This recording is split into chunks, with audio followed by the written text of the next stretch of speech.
nation. There are some people in the world who fight an unseen battle within themselves 24/7 with a big smile on their face. They never cry, they never crip, they never whine. I call such people warriors because these people know the art of living life, and they're way better than those people who just exist in the world. 6.5 years back, I met a car accident. I was traveling from Balochistan to my hometown, Rahimia Khan. The driver slept, and the car fell in the ditch. As a result of that incident, I sustained multiple injuries. The list is a bit long, don't get scared. Radius ulna of right arm were fractured. Shoulder bone and collarbone were fractured. Lungs and liver were badly injured. The whole rib cage was fractured.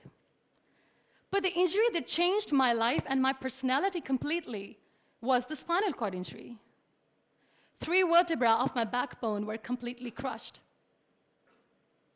It took us an hour or so to find an ambulance in Balochistan.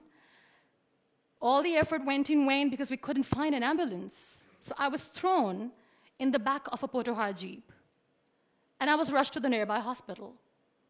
In that Jeep, I realized that half of the body was fractured and half was paralyzed. We were rushed to the nearby hospital. There we came to know there was no first aid. I was kicked out. Then I went to another hospital in my hometown where doctors said, "Take her away, we cannot operate her." And I was like, "Why?" And they were like, "We don't have equipment, you will die someday, you go." I was kicked out again.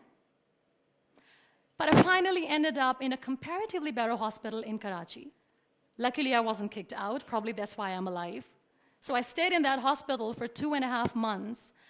I underwent 3 major, 2 minor surgeries. The doctors have put a lot of metal in my arm, a lot of metal in my backbone. So I feel more like an iron lady now. But those 2.5 months that I spent in the hospital were dreadful. I was in severe pain, both physically and psychologically. Many people left. Very close ones. The ones who were supposed to stay with me were the ones who left me when I needed them the most. I was devastated. Life was completely pointless, aimless, colorless. I was tired of wearing the white scrubs, looking at the white walls, doing nothing, sitting idle. I really didn't want to live. But then I realized that instead of crying for the people who were not meant to be with me, and for the legs which I have lost, I have people around me who want to see me alive. I have so much to be grateful for. So let's stop cribbing, stop whining, because it's pointless. The best decision that I took in my entire life was the painting that I made in the hospital with a deformed hand. That's how I added colors in my colorless life. That's how this adversity helped me in exploring an artist in me. That's how this art kept me alive through this whole journey. Then I was moved to Islamabad. I stayed in my room on the bed, confined for 2 years, because I developed multiple pressure ulcers and a variety of infections and allergies. Now, this whole traumatic journey of 2 years and 2.5 months being bedridden, doing nothing, the only thing that kept me alive was art. What a beautiful medium art is, that without uttering a single word, you express yourself. What a beautiful escape it was. But the day I sat on the wheelchair for the first time, I was a completely different person. I still remember that I looked at myself in the mirror and I said, "You cannot wait for a miracle to come and make you walk. You cannot wait for the stem cell treatment because it's very expensive. You cannot wait and sit in the corner of the room crying and begging for mercy because people don't have time." So the only thing that I could do was to accept myself the way I was. The sooner, the better. That's what I did. I really wanted to make myself financially strong. Let's become professional. I started to find some jobs. A very good friend of mine, Fine Day, updated a status on Facebook saying, "We want content writers." And like a cribber, I commented, "I wish I could." I was called for that interview, and I was hired as one of the content writers for Pakistan's first official websites, heartofasia.pk. Salman Taseer Late was the CEO. That's how I started my professional career. So I was becoming financially strong, stable, content writing was good. I was constantly exhibiting my work in different galleries. I was flourishing as an artist. Life was easy, but I wasn't happy. I was not contented because I was constantly aiming high. I was thinking big. I didn't know how I'm going to do, but I knew that I wanted to do something big for people, for the country.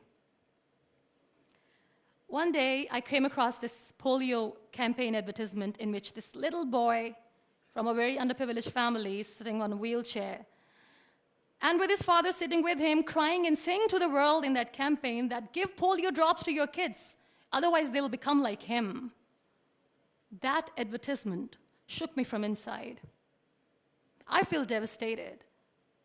The way that boy was objectified as an emblem of grief, misery, mercy, lifelessness, nothingness. Such a wrong picture which was being portrayed in media about the persons with disabilities. That's what we are called. That was the day when I decided that I have to change the perception of the people about being on wheelchair. Because being on wheelchair, you can still face the world with a big smile on your face and you can tell the world that you're happy the way you are.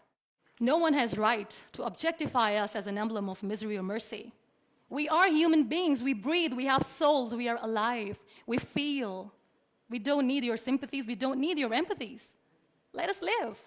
No one has right to diss our abilities. We are capable enough to breathe and to live each and every moment of our lives. I recently did a modeling campaign for Toni & Guy, and that makes me Pakistan's first wheelchair-bound model. I'm brand ambassador of The Body Shop Pakistan, and I'm one of the very lucky Pond's Miracle women. It's always good to know that there are very few wheelchair-bound artists in the world, and I'm proud to be one, being a Pakistani, trying to preserve the ethnic jewels of the country in the paintings adorned by very graceful, strong, and powerful Pakistani women, which I paint. Very soon, I'm going to be Pakistan's first wheelchair-bound TV host. And I'm blessed to have a beautiful 3-year-old son, which, he was here, but he was so cranky. Now, you all must be thinking that why I'm using the word wheelchair over and over again in my talk. This is the very perspective I'm talking about. This wheelchair is not my weakness. This wheelchair is not an adversity. This is my strength because the kind of attention that I get when I go anywhere is priceless. Everyone loves to be in the limelight. I have started enjoying to be in the limelight too. This is the very perspective I'm talking about. This wheelchair has given me an opportunity to explore what I had in me and I never knew it. I feel really sorry for some people who play this blame game. They say they feel caged. They cannot perform well, they cannot excel because system is not allowing them to do. The government, Pakistan, the whole world, society, economy is not letting them grow as a person. They're not excelling in their careers. They say they're caged. I feel sorry. I can undoubtedly say that I'm caged because when I get up in the morning, I'm unable to sit on my own. I'm unable to shift from the bed to the wheelchair, from the wheelchair to the car, from the car to the wheelchair. I need an assistant 24/7 to do little things in life. Let's make it more simple. When I feel thirsty at midnight, and when I forget, which I always do, when I forget to keep my water bottle on my nightstand, and when I don't see anyone around to help me, I stay thirsty for the whole night because I'm unable to get a glass of water for myself. I can undoubtedly say that I'm caged by my body, but my mind is free, and so is my soul, and so is my spirit. I can still dream big. I can still think big. I can still aim high. I can still aspire to inspire.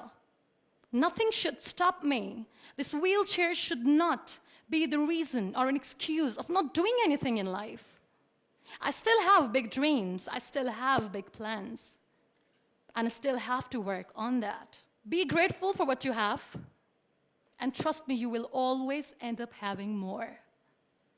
And if you'll cry and if you'll crib for the little things in your life, you will never ever have enough. You want to excel? You want to grow? You want to be powerful and passionate and great professionals? Learn the art of converting your adversities into opportunities. The moment you're going to learn it, sky's the limit.